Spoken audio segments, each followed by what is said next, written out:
Heute geht es in unserer Serie weiter mit dem Satz: Unser tägliches Brot gib uns heute. Ich freue mich mega auf unser Gespräch jetzt hier. Wenn du daheim auch mitschwätzen willst oder hier in der Halle, dann wieder auf Slido, sli.do mit dem Code ICFBS. Dort kannst du unter dem Live-Q&A deine Frage stellen und wir sehen es hier vorne. Und dann stellen Sie hoffentlich vielleicht. Können wir über das auch reden.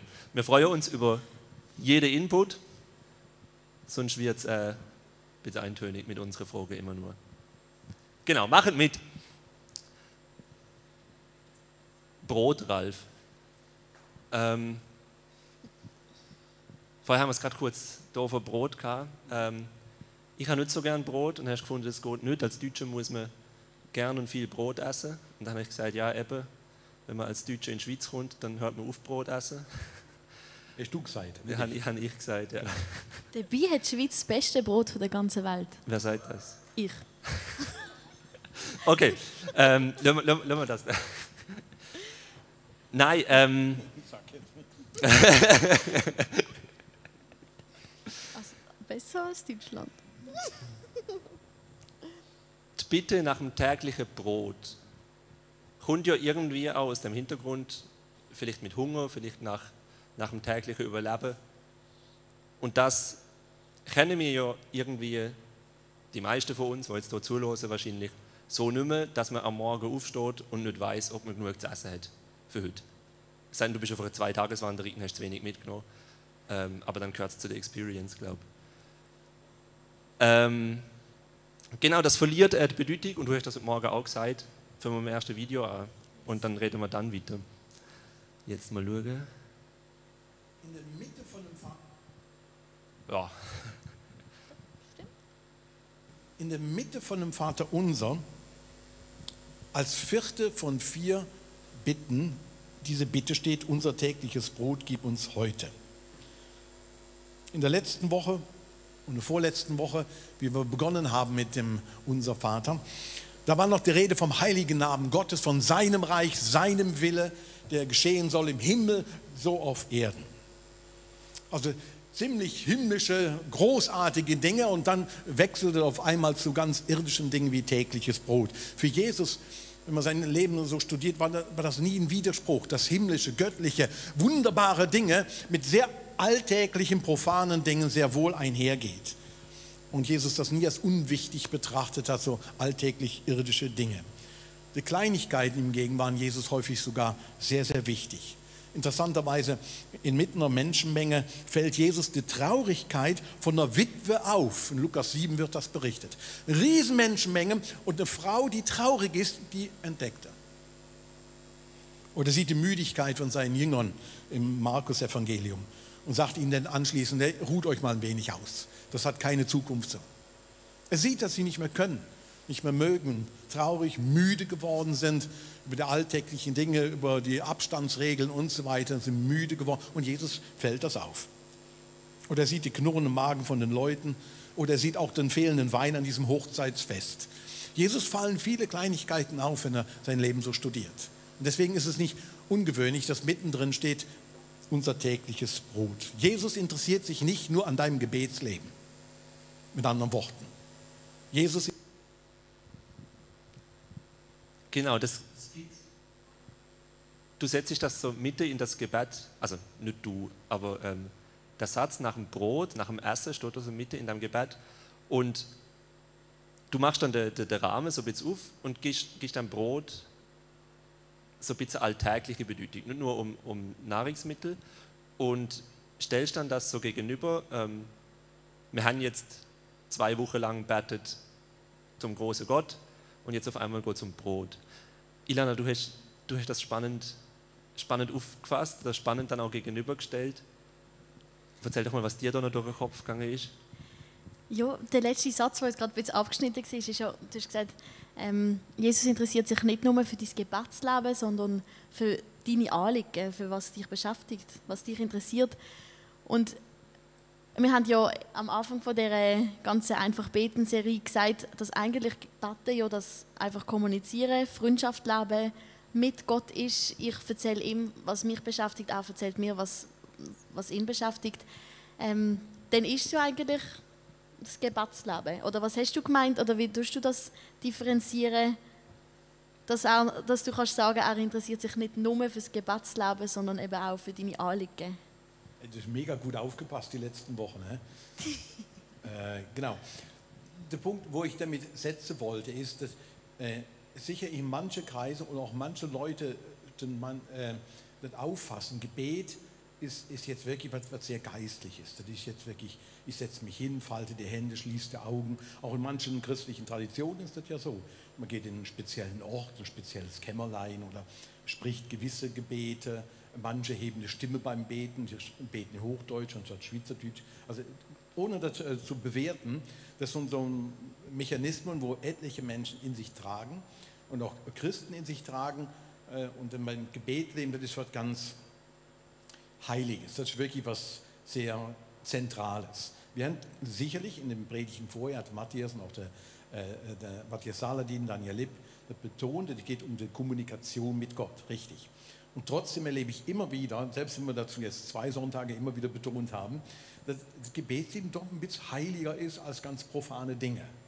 Und deswegen habe ich den Punkt gemacht und gesagt, Gott interessiert sich nicht einfach für besonderes geistliche Übungen, man könnte doch so sagen, sondern er interessiert sich für dein Wesen, für wie du bist. Mit all den Nöten, mit den Freuden, mit den Sorgen, mit den Schwächen, mit den Krankheiten und mit den Erfolgen und Heilungen. Für dein ganzes Sein interessiert ihn. Nicht einfach eine spezielle christliche oder geistliche, pseudogeistliche Handlung. Und deswegen habe ich den Punkt gemacht. Im Kontext von den ersten beiden Predigten, wo du sehr gut aufgepasst hast, ja, würde man sagen, ja, das ist doch alles eins. Ja, das stimmt. Gebetsleben schließt alles ein.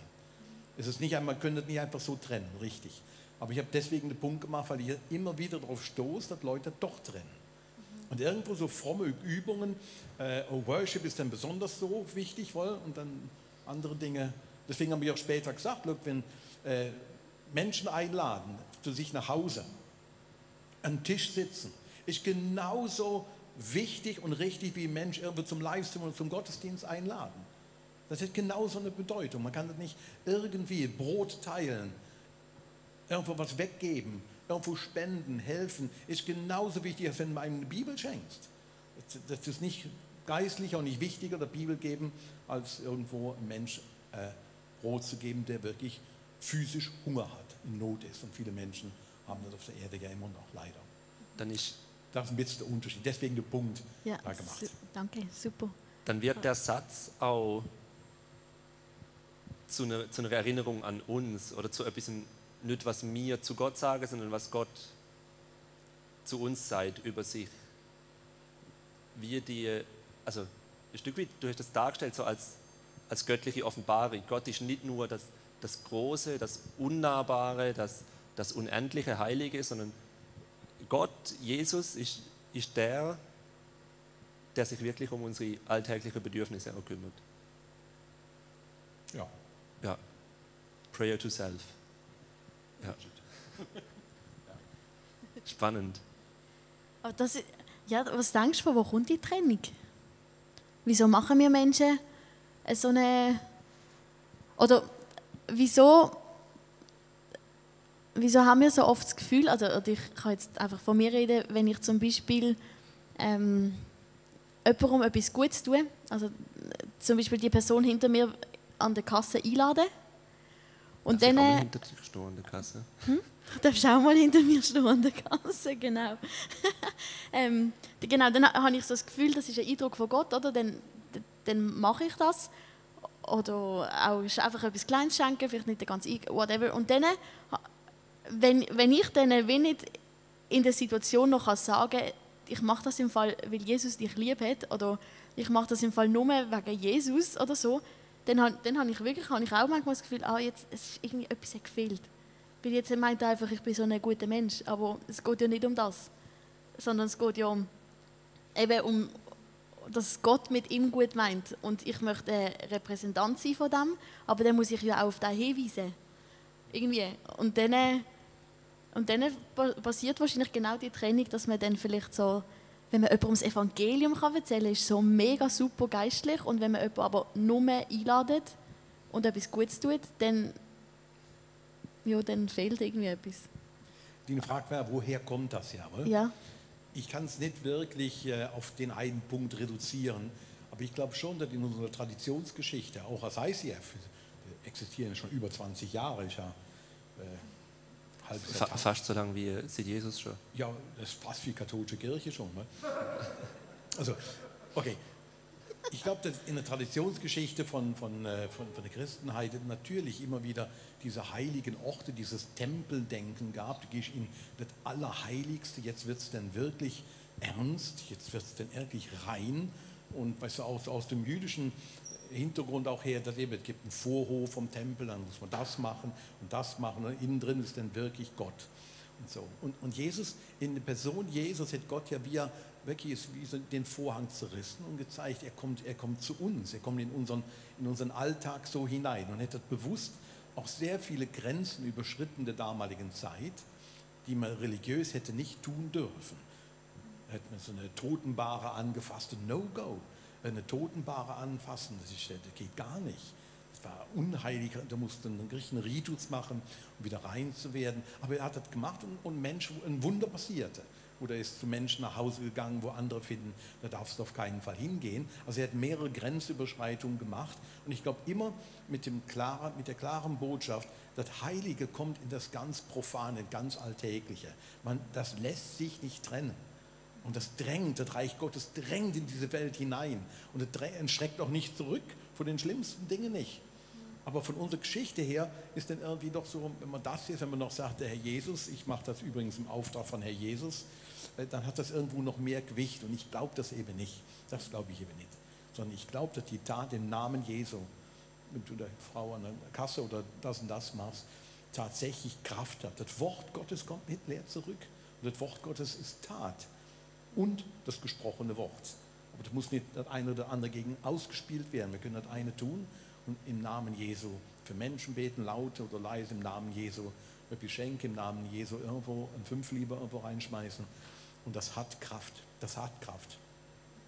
Die ersten Christen, deswegen habe ich das in der Predigt auch erwähnt, ein Ritual, was die ersten Christen ja offensichtlich, weil sie mit dem Heiligen Geist irgendwo erfüllt waren, ist ein Ritual gewesen, dass sie das Abendmahl, also eine Mahlzeit miteinander eingenommen haben. Und nicht die kleinen Becherli, wie wir haben, und so ein Pfitzli Brot, wo du denkst, ja, da wird kein Mensch von satt und klebt eine weg irgendwo drin.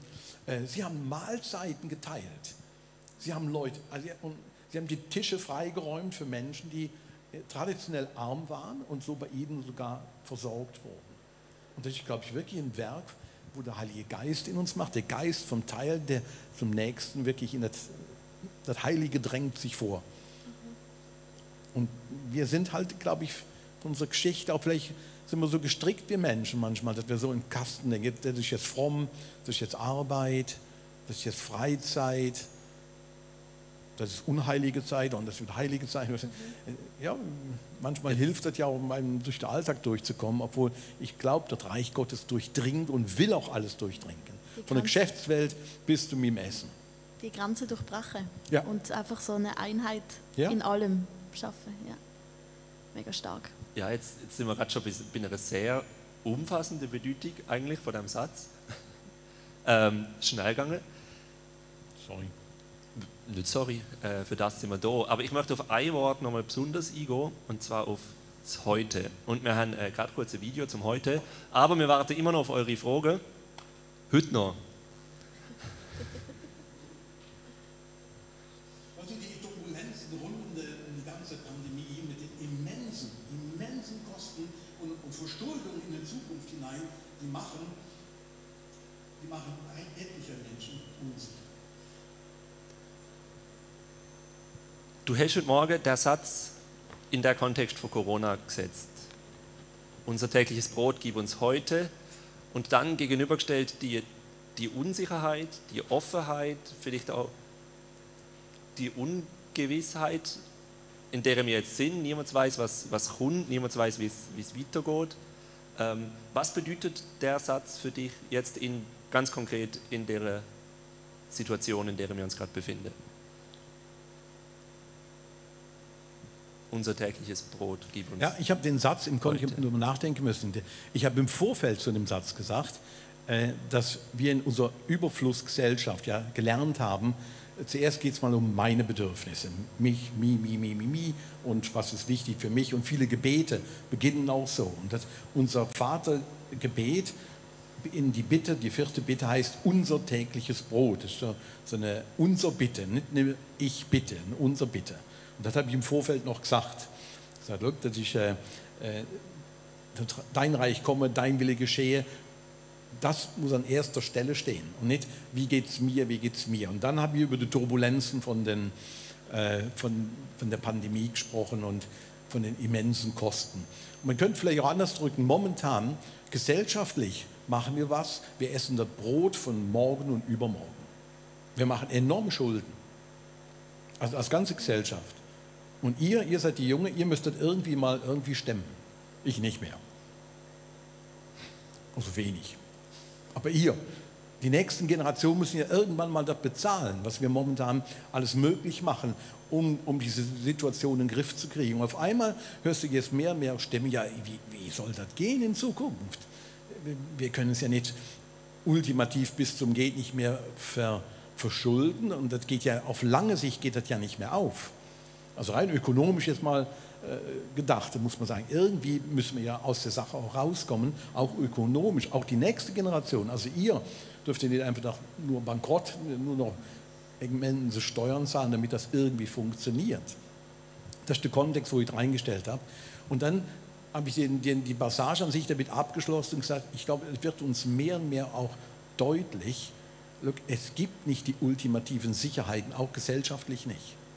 Die gibt es nicht. Und deswegen habe ich es in dem Kontext auch hineingestellt. Sondern Jesus sagt, unser tägliches Brot. Er hätte nicht mehr versprochen. Und das war der Kontext, wo ich es reingebaut habe. Und da hört es auch meines Erachtens hin, dass wir momentan merken, wenn wir an die Zukunft denken, auch gesamtgesellschaftlich, dann müssen wir uns Gedanken machen, ja, wie geht das? Und wir merken, da gibt es nicht die Sicherheiten, wo alle so gerne hätten. Es gibt nicht die goldenen Fallschirme für alle. Das stimmt einfach nicht. Und auch nicht für unsere sehr, sehr reiche und wohlhabende Gesellschaft. Das stimmt nicht. Wir werden Verlierer haben durch diese Pandemie. Und das wird auf einmal deutlich. Und Jesus hat nicht gesagt, ihr kriegt den ultimativen Fallschirm, wenn ihr betet, unser tägliches Brot, sondern euer tägliches Brot ist gemeint. Das ist der Punkt. Und so, da würde ich auch stehen lassen. Ja? Aber das ist ein ganz großes Thema mit den Schulden und das heißt tägliches eigentlich, Brot. Dass man nicht verzweifelt, weil wenn man das so hört und darüber nachdenkt, dann könnte es ja für einen jungen Menschen, der das ausbaden muss, zur Verzweiflung führen. Aber wenn man darauf vertraut, dass dass Gott unsere Versorger ist und auch jetzt das gibt, was ich jetzt brauche und in 20 Jahren mir das geben wird, was ich dann brauchen, dann gibt es irgendwie wieder Hoffnung. Ja, es gibt wirklich Hoffnung, aber die Hoffnungen sind einfach, dass es uns wirtschaftlich allen so super gehen wird, vielleicht wie heute. Aber wir haben eine lebendige Hoffnung. Und das ist der zweite Punkt, wo ich in der Predigt dann versucht habe anzusprechen. Es gibt nicht nur das Lebensmittelbrot, die Versorgung, sondern die Lebensmittel. Es braucht einen Ankerpunkt in unser Leben. Es braucht tatsächlich eine lebendige Hoffnung, die über dem Alltag darüber hinausgeht. Sonst kann auch die Pandemie und all die Fragen, die mit zusammenhängen, ich verstehe Menschen, die dann wirklich auch sehr, sehr nervös werden und finden, hey, wohin soll das führen? Oder ihren Job verloren haben. Ich kenne Leute, die entlassen worden sind, weil sie einfach ihre Firma pleite gegangen ist. Ne? Oder Leute in Kurzarbeit sind und deswegen wirklich Mühe haben, momentan durchzukommen. Und das sind existenzielle Fragen. Und ich verstehe die Menschen, die dann merken, die ultimativen Sicherheiten sind nicht überall gegeben. Also wir beten uns auch so ein bisschen von Tag zu Tag mit dem Satz. Wir erinnern uns immer wieder daran, einen Tag nach dem nächsten und jeden Tag gibt Gott uns das, was wir brauchen. Und das Gebet fordert uns, sage ich mal, in unserem Breitengraden sicherlich heraus, dankbar zu sein und das Notwendige im Fokus zu nehmen. Und nicht einfach das Schlagrahmen obendrauf, was alles noch toll wäre, was man auch noch haben hätten könnte, sollte und so weiter, sondern wirklich im Blick aufs Notwendige. Ja, das ist gerade ein guter Übergang. vom Notwendigen und vom Schlagrahmen. Eine Frage im Slido ist auch zu dem Thema und dann haben wir gerade noch ein passendes Video. Die Frage aus dem Slido: Nahrung ist ja ein überlebenswichtiges Bedürfnis. Inwiefern legitimiert der Satz im Vaterunser uns auch um Luxusgüter zu beten? Unsere Anliegen, jetzt 21. Jahrhundert, Mitteleuropa, sind ja meistens nicht so essentiell im Sinne von überlebenswichtig. Du hast eine Story erzählt heute Morgen, hören wir uns die schnell an und dann reden wir weiter. Ich habe ab und zu mal mit meiner Großmutter gegessen, die wohnt unten, und zum Nacht oder auch zum Mittag nach der Schule. Und ich habe nicht so wahnsinnig gern bei meiner Großmutter gegessen. Zum einen, sie kochte nicht sehr gut, weil sie hat den ganzen Tag gearbeitet. Sie fing morgens um 7:30 an und hat dann um 10 Uhr die Kartoffeln auf den Herd gestellt und die kochten dann bis mittags, auch das Gemüse. Es war dann alles so durchgekocht mit um 12:30 und dann wurde das untereinander gemacht, weil um 1:30 wurde wieder gearbeitet bis 6:30 in ihrem Geschäft. Und Brot, wenn man bei ihr Brot aß, dann gab es sicherlich Käse und Wurst dabei, aber sie hat auch immer altes Brot noch dabei gelegt. Das neue Brot war da und es war das alte auch noch da. Und selbstverständlich, ich als kleiner Junge sagte, nein, ich möchte das frische, neue Brot haben. Und meine Großmutter war da sehr streng und sagte, nein, zuerst wird das alte Brot gegessen und dann erst das neue. Und ich habe dann immer argumentiert, das Brot ist hart. Und den Ausspruch vergesse ich nie. Da hat meine Großmutter immer gesagt, nein, das Brot ist nicht hart. Kein Brot ist hart. Kein Brot zu haben, das ist hart. Punkt. Und dann wurde gebetet. Danke, Herr, für diese Speise, uns zur Kraft und jetzt zum Preise. Guten Appetit. Amen.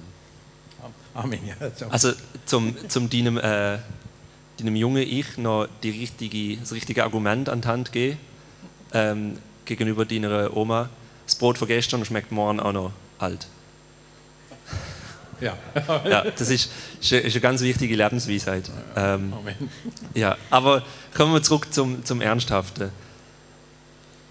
Also der Satz wird mir jetzt ab heute auch bleiben. Ja. Kein Brot ist hart, sondern kein Brothaar ist hart. Und das ist wirklich, also da denke ich auch eben in unserer Generation, ich habe das Gefühl, wir sind die Generation, die voll in den Luxus hineingeboren worden ist. Und wir haben nie Mangel erlitten. Oder unsere Großeltern haben vielleicht noch den Zweiten Weltkrieg erlebt, wo es wirklich wenig geht und Mangel und so. Aber wir sind schon in Überfluss hineingeboren und haben dann aber wie auch jetzt den Anspruch nach dem. Und dann eben verstehen wir vielleicht genau so, wenn ich bitte Gott mein tägliches Brot gebe mir heute, dann meine ich damit vielleicht wirklich das Auto, das ich jetzt unbedingt brauche, damit ich von A nach B fahren kann. Und das ist aber dann im Kontext gesetzt wieder ein mega Luxus. Gut, eigentlich. Und ja, was würdest du sagen? Wie legitimiert das eben auch da? Oder wie kann man da unterscheiden? Ja, ich finde noch schwierig. Ich möchte keinen Katalog aufstellen, für das davon beten oder nicht beten. Ich habe das in der ersten Serie auch nochmal gesagt mit dem Porsche, wo einer da, Kirche wird haftbar gemacht für unerhörte Gebete. Ich möchte nicht den Katalog nochmals aufstellen und sagen, ja, das ist jetzt aber Luxus. Und für das darf man nicht beten und für das sollte man nicht beten. Und das ist doch wirklich im Kontext von Menschen, die weltweit viel ärmer sind, ist das doch ein Affront. Ich glaube, jeder von uns ist selbst ein Stück auch in der Pflicht, über seinen Tellerrand darüber hinauszuschauen. Look, wir wohnen hier wirklich in der reichsten und auch sehr schönen und sehr super organisierten Land, in einer Region, die weltweit sehr sicher gilt und so weiter. Also das ist wunderbar. Wir haben nichts dazu beigetragen. Du, ich nicht, dass wir hier geboren sind. Du bist einfach hier auf der Erde geplumpst und dann, warum auch immer. Dass wir den Gott fragen, warum ich hier geboren bin und nicht in der Schweiz zum Beispiel. Oder irgendwo anders. Wir sind hier, das ist ein riesiges Privileg und mit dem Privileg, glaube ich, geht aber auch eine gewisse Verantwortung einher. Und dessen werden wir uns auch mehr bewusst jetzt. Wir haben eine Verantwortung, deswegen, es heißt unser Brot. Wir können das Gebet nicht beten, wenn wir nicht gleichzeitig uns auch als Teil von einer Lösung verstehen für Menschen, die kein Brot haben. Und wenn wir das nicht auf dem Schirm haben, glaube ich, dann wird das Gebet dann kann es wirklich in eine Richtung rutschen, wo dann jeder Artikel noch wichtig zum täglichen Brot wird. Mein 2 Pfund, 3 Pfund, 9 Pfund und was immer. Und dann würde ich sagen, dann hätte es irgendwo gekippt. Das Gebet kann man nur ernsthaft beten, wenn man auch sich selbst als Teil von der Lösung versteht. Also sprich, über den Tellerrand darüber hinausschauen und schauen, was passiert in dieser Welt und verantwortlich mit den Ressourcen umgehen, die wir haben. Und dann kommt das vielleicht ein bisschen anders für dich raus wie für mich und vielleicht für dich auch noch ein bisschen anders wie für dich. Und ich würde jetzt hier nicht ein Gesetz draus machen oder eine Excel-Tabelle, ja, das geht nicht. Nein, das geht noch. Ein Fairphone geht. Samsung überhaupt nicht. Huawei, Hilfe. iPhone, ja. Das möchte ich nicht anfangen, weil ich glaube, da kommen wir nicht weiter. Aber ich glaube, wir kommen weiter, wenn wir immer wieder darauf verweisen und sagen, look, was du einem der geringsten Brüder getan hast, hast du mir getan. Also lass uns Ausschau halten nach geringsten Brüdern und Schwestern. Lass uns Ausschau halten nach Menschen, die weniger privilegiert sind und lass uns ein offenes und warmes Herz haben für die Menschen. Und unsere, sage ich mal, High-End-Bedürfnisse nicht automatisch als Lebensgrundlage oder lebensnotwendige Bedürfnisse betrachten. Und ich glaube, viele Menschen haben das schon auch in unserer Gesellschaft mehr und mehr verstanden. Auch viele Christen verstanden. Nee, ich habe eine Verantwortung gegenüber der Schöpfung. Ich habe eine Verantwortung gegenüber den Ressourcen. Das habe ich, ja. Aber ich will nicht sagen, das geht jetzt aber gar nicht, der neue Pulli da von H&M. Das ist jetzt ganz schön. Hey, der ist ein Revolve. Ich kenne super 100% Bio-Baumwolle. Also ich nehme alles weg, 100% Bio-Schaf, irgendwo im Graubünden aufgezogene Schaf. Ja, wahrscheinlich nicht. Schafketti oder wie es auch heißt, das ist toll. Naja, aber ich möchte nicht jetzt einem sagen, das darfst nicht und darfst nicht. Aber Verantwortungsdenken und Handeln, ich denke, das beinhaltet die Bitte, unser tägliches Brot gib uns heute. Das ist mega kraftvoll, mit dem Teil also das Bitte mit dem Hintergedanken, ich bin Teil von der Lösung.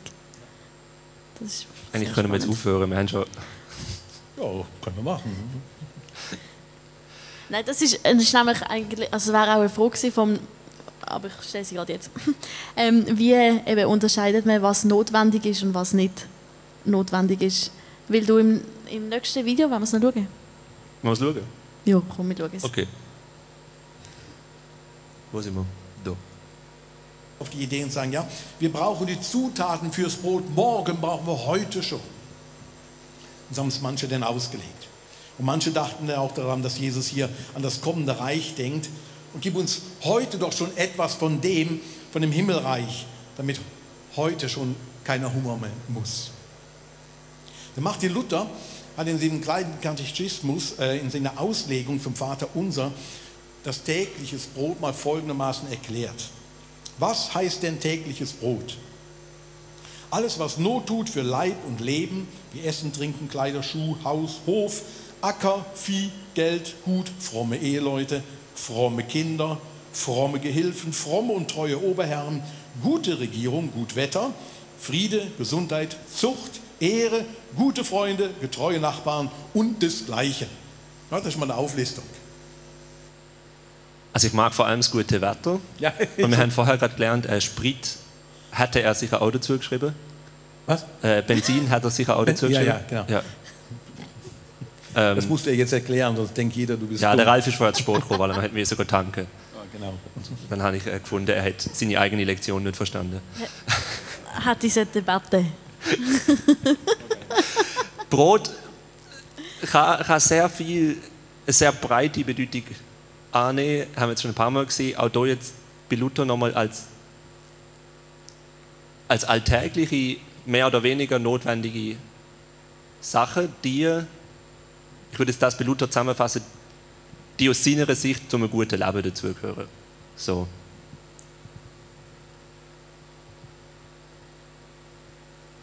Genau, und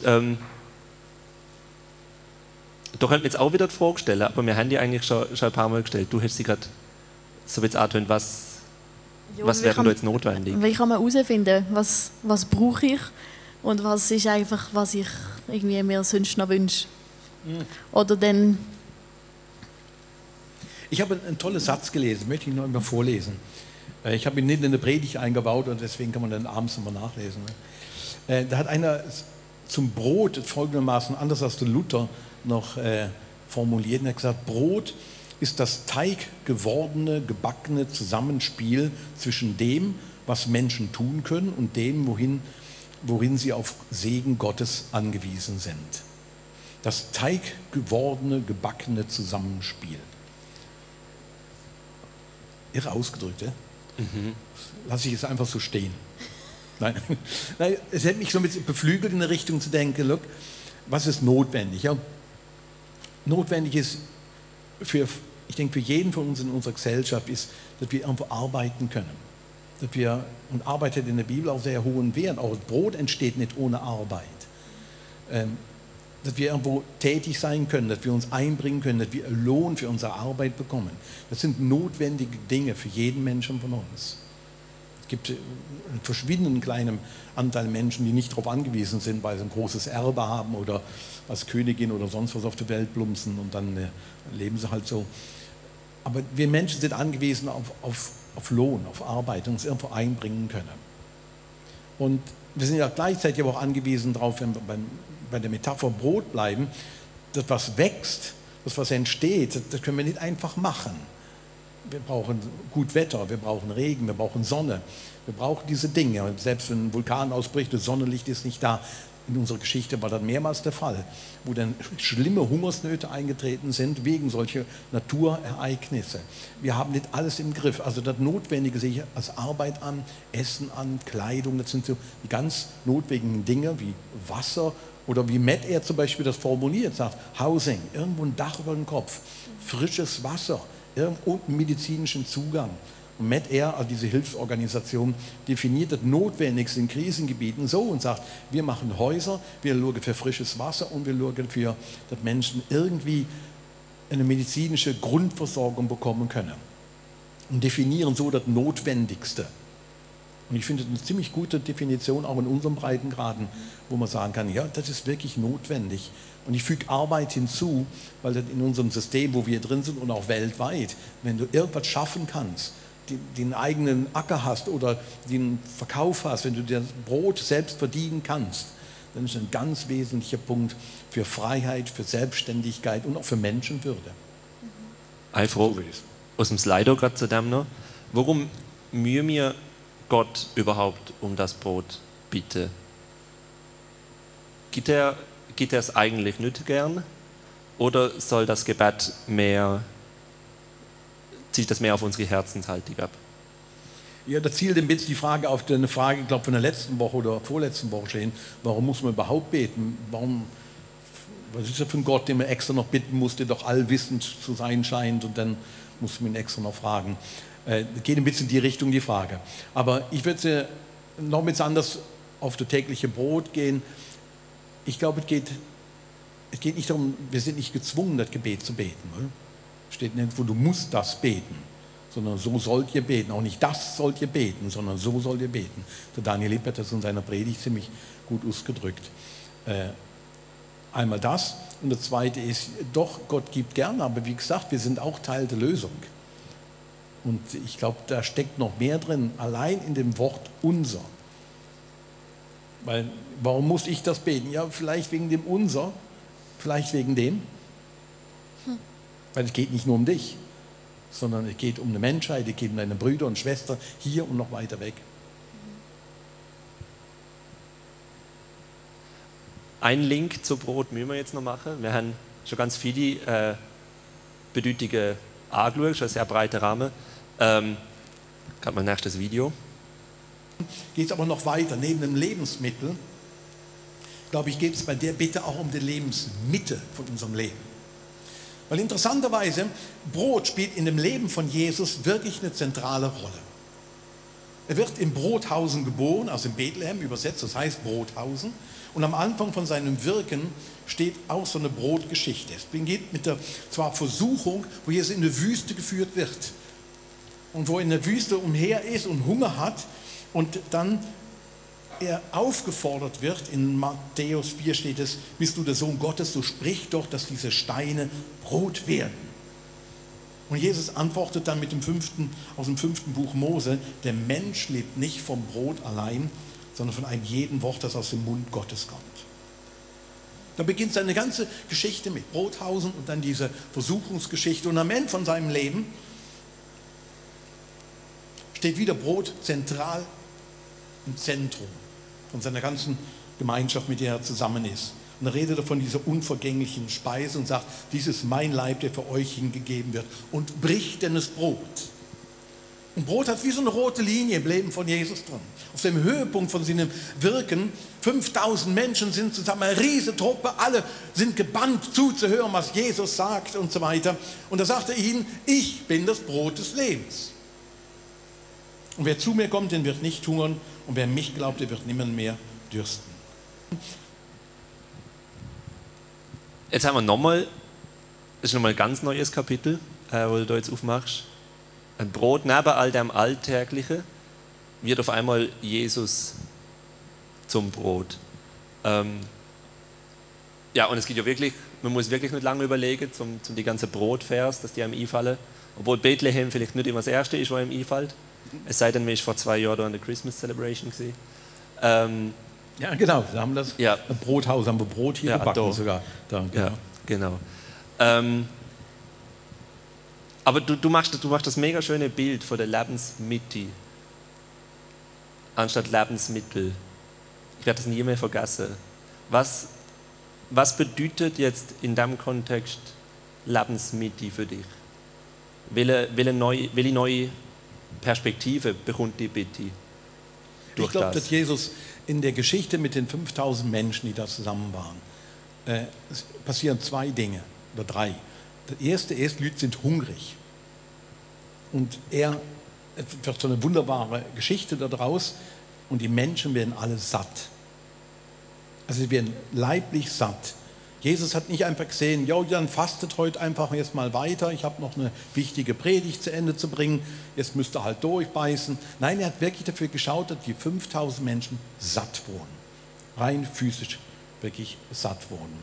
Aber ist nicht dabei stehen geblieben, sondern in derselben Geschichte dann hinterher gesagt, aber ich bin das wahre Brot des Lebens. Und macht wieder Link und sagt, du kannst zwar satt sein, du kannst ein Dach über dem Kopf haben, du kannst frisches Wasser haben, du kannst ein super, was weiß ich, ein tolles Auto haben, du kannst vielleicht von iPhone, sonst was, ein iPhone-Auto haben in Zukunft oder wie auch immer. 5 Jahre noch. Das macht dich aber seelisch nicht unbedingt satt. Und da spricht Jesus drauf an. Es braucht Lebensmittel, es braucht Brot des Lebens, es braucht irgendeinen Ort, es braucht jemand, der den Durst von deinem Leben stillt. Wer zu mir kommt, den wird nicht mehr dürsten, der wird nicht mehr Hunger haben. Und da spricht dann Jesus gleichzeitig auch an. Er macht Leute satt, körperlich, und macht deutlich, Leute, das ist aber nicht das Ende vom Lied. Das Ende vom Lied ist, dass wirklich in dein Leben was hineinkommt, dass Gott in dein Leben kommt und deine Seele Nahrung bekommt. Und deine Seele wirklich Brot des Lebens bekommt, wo über den Leben darüber hinausgeht, wo in die Gemeinschaft mit Gott führt, wo der Mensch zu gemacht ist, wo der Mensch letztlich auch Ruhe und Zufriedenheit erleben darf, trotz manchem Nahrungsmangel dennoch. Und da setzt Jesus, glaube ich, den Punkt ein und sagt selbst, das ist die Lebensmitte. Vorher habt ihr Lebensmittel gekriegt, die sind wichtig, die nehme ich ernst, aber das braucht auch die Lebensmitte. Und dabei macht er die ganze Geschichte um das Brot drumherum. Das finde ich schon noch genial. Ist das eigentlich das gleiche Wort im Griechischen, wo Jesus braucht für «Ich gebe euch», also die Jünger vermehren, oder die Jünger geben das Brot den Leuten, oder denen, wo er sagt, ich bin das Brot? Ich habe nur im Lateinischen noch nachgeschaut, in der Vulgata. Und da heißt Panet, das wird immer gleich übersetzt, das Brot. Ja. Aber Brot in der Bibel hat eine ganz vielschichtige Bedeutung. Also es wird als Nahrungsmittel gebraucht, dann als gemeinschaftsstiftende Sache im Neuen Testament, wo die Christen zusammenkommen, als Zeichen vom Zusammensein. Es wird darüber hinaus als eben Brot des Lebens oder im Alten Testament das Himmelsbrot, Manna, wurde ja nicht im Himmel gebacken, aber irgendwie ist runtergefallen und so. Und blong, ja, und hielt nur einen Tag. Also die Brotbedeutung vom Wort ist in der Bibel sehr vielschichtig. Auch bei Propheten kommt das manchmal vor, als Symbol für was. Wo ein Backofen, ich glaube nicht Hiob, ich weiß nicht mehr genau, wird in so einem Backofen geschildert, wie da Brot gebacken wird, aber als Metapher für was, wo aufgeht, allmählich so entsteht und heiß wird. Also die Bedeutungsgeschichte vom Brot in der Bibel ist gewaltig, da könnten wir einiges drüber machen. Ich werde mir mal eine Serie machen über Brot. Staffel 3, ja. Brot. Teil 1. Staffel 3, Folge 1, Kebab. Kebab, ja. Du hast vorher schon angesprochen, die Geschichte, Ja. die Speisung der 5000.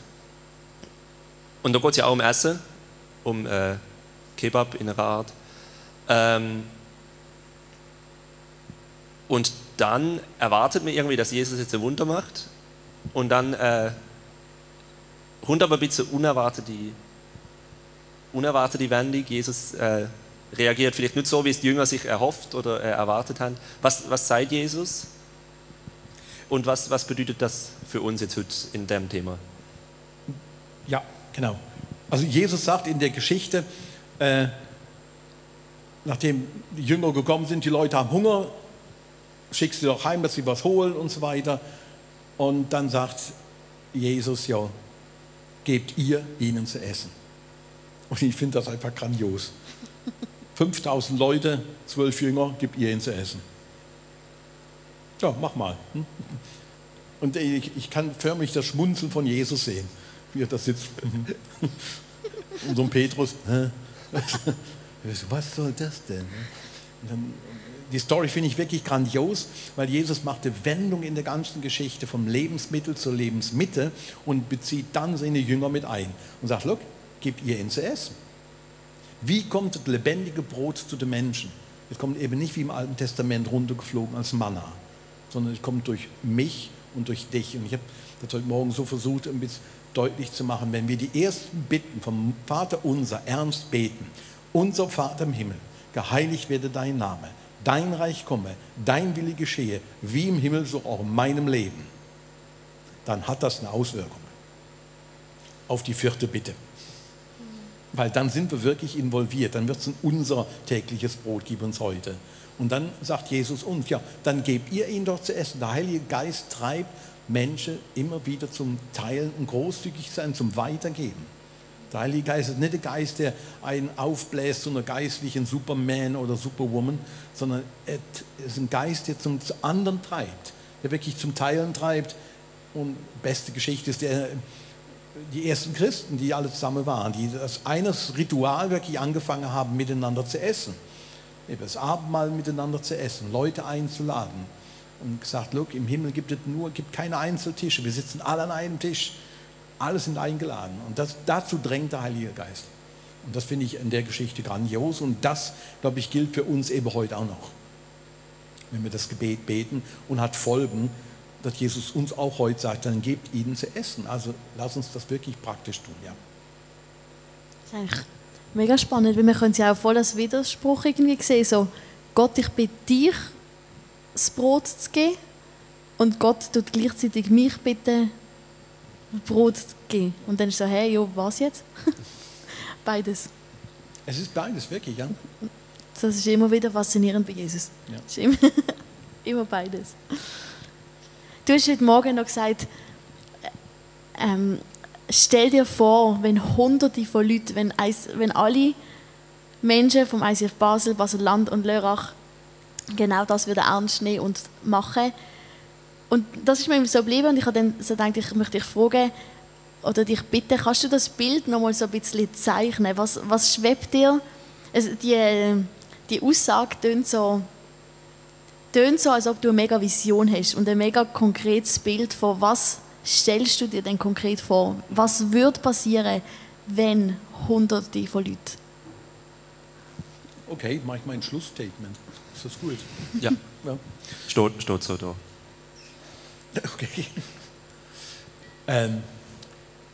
Was mich wirklich fasziniert und wo ich wirklich eine innerliche wie so eine Vision vor Augen habe, wo ich denke, wow, stellt euch das mal vor. Wenn heute, in den nächsten Tagen, in der nächsten Woche von uns als Kirche, vom ICF Basel, Basel-Land, Lörrach, wenn wir Männer und Frauen sind, die so von diesem Geist wirklich erfasst sind, den Geist vom Teilen, von der Großzügigkeit, und wir die Vision haben, Brot zu teilen, Lebensbrot, wirklich die Lebensmitte zu teilen, wenn wir so eine Message raussenden würden, was das für Auswirkungen haben könnte, wie Menschen wirklich davon gepackt werden. Und ich möchte ganz konkret machen, look, das ist nicht so metaphysisch irgendwie zu denken. Die nächsten Minuten nimm den Moment Zeit Einen Augenblick einfach Zeit, oh Gott, hier bin ich, dein Wille geschehe in meinem Leben. Und vielleicht fängt dir in den nächsten Minuten, fällt dir irgendeine Person ein, irgendein Name. Vielleicht kommt innerlich irgendwo ein Bild auf von einem Menschen, wo du schon lange nicht mehr gesehen hast. Vielleicht von der Verwandtschaft, vielleicht vom vom Studium, von der Nachbarschaft, von irgendwoher. Und denkst, hey, und die Person fällt dir jetzt gerade ein, die habe ich schon lange nicht mehr gesehen. Dann nimm das mal als ein Prompting vom Heiligen Geist, dass Gott dir sagt, gib du ihn zu essen. Und lass uns was Einfaches machen. Schick ihm vielleicht jetzt nachher, in den nächsten Minuten, wo du da sitzt, kannst der Person eine Nachricht schicken. Einfach eine SMS, fällt dir ein, oh, Tante Frieda, der schreibe ich. Und sag, hey, ich habe gerade an dich gedacht, wollte mir kurz bei dir melden, würde mich freuen, dich irgendwann mal wieder zu sehen. Alles Gute, Gottes Segen. Vielleicht gehst du nächste Woche vorbei, bringst irgendwo einen Blumenstrauß an die Tür. Vielleicht tust du einen Zopf irgendwo hinbringen. Und sagst, ich teile von dem. Ich werde Messenger, ich werde Person, ich will eine Person sein, die anderen Essen gibt. Das ernst zu nehmen. Ich möchte Lebensmittel verteilen. Stellt euch vor, wenn in den nächsten Tagen so viele Nachrichten rausgehen von uns an Hunderte von anderen Menschen, was das auswirkt. Wir connecten miteinander. Mitten in der Phase, wo Leute sich so nach Umarmung und Nähe sehnen, sind wir diejenigen, die zu anderen wieder die Hand reichen und uns rausbewegen und sagen, hey, trotz allem Abstand, ich denke an dich. Ich habe heute Morgen mich da hingesetzt, ich habe es selbst für mich gemacht. Und ich habe eine SMS an eine Person geschickt, die hat nichts mit uns als Kirche zu tun. Ist mir hingefallen, habe ich geschrieben, ungefähr das. Ich habe geschrieben, hey, ich habe gerade an dich gedacht und wollte mich einfach mal bei dir melden und würde mich freuen, wenn wir uns irgendwann mal wieder live und in Farbe sehen nach dem ganzen Kack. Während der Celebration kriege ich eine Antwort. Hey, mega danke, dass du an mich gedacht hast. Ich habe in den letzten Wochen 3-mal das Wohnzimmer schon umgestellt, vor lauter Langeweile. Na, ich freue mich auch, dich endlich mal wieder zu sehen. Leute haben nichts mit der Kirche zu tun. Hey, ich glaube, wir können Lebensmittel rüberbringen. Und stellt euch das vor, wir machen das. Was das für eine Auswirkung haben kann in unserem Umfeld und darüber hinaus. Lebensbrot wird verteilt. Und davon träume ich wirklich. Und das kann man auf vielfältige Art und Weise auch in der Pandemie machen. Das können wir. Aber wir müssen uns bewegen. Und nicht nur für uns beten, sondern unser tägliches Brot. Und ich lade dich jetzt daheim im Livestream oder auch hier ein, die nächsten Minuten vielleicht einen Augenblick zu hören auf Gott. Welche Person fällt dir ein? Und nimm es einfach mal als Reden Gottes, als Erinnerung, als Prompting from the Holy Spirit. Sag, die Person ist mir hier gefallen, ja, der schriebe ich jetzt. Oder der bringe ich was. Oder was auch immer du dir in der nächsten Zeit machst. Aber komm in Bewegung, lass uns wirklich hingehen. Gib ihr ihn zu essen. Und dann wird ein Wunder passieren. Dann werden nämlich alle satt. Und das bei den 5000 auch gewesen. Sind alle satt geworden zum Schluss. Und es waren noch übrig. Und stellt euch das vor, wenn wir dann erleben dürfen, als Kirche, als viele Kirchen in unserer Region, dann passiert wirklich ein Wunder in der Pandemie. Ich lade dich ein, jetzt da, wo du sitzt, mach das. Lehn dich zurück, muss nicht krampfhaft nachdenken. Kannst einfach denken, wer fällt mir ein? Vielleicht fällt dir keiner ein, fällt dir vielleicht morgen einer ein. No problem, kein Stress damit. Aber ich bin sicher, der Heilige Geist erinnert unseren Menschen. Zum Teil. Steht doch an dem Punkt, wo er gerade sitzt, mal kurz auf und lass uns noch eine Zeit nehmen vom Beten. Du kannst während dem Worship gleich die SMS noch weiterschreiben, wenn du dran bist. Ich habe mir gerade einen Namen aufgeschrieben, der mir Ihnen gefallen ist, wo ich schon 2,5 Jahre nicht mehr gesehen habe. Und ich muss nachher ihm den schreiben. Und vielleicht fällt dir nachher noch irgendeiner ein. Dann nimm das wahr und lass uns rausreichen in die Lebensmitte, diesen Jesus verkünden. Lass Liebe Gottes zu den Menschen kommen. Und ich möchte einen Moment Zeit nehmen, für die Menschen zu beten, die uns jetzt eingefallen sind. Und ja, dass Gott uns Worte, Ideen schenkt, irgendwo die Hand auszustrecken, auf das alle satt werden. Seid ihr dabei?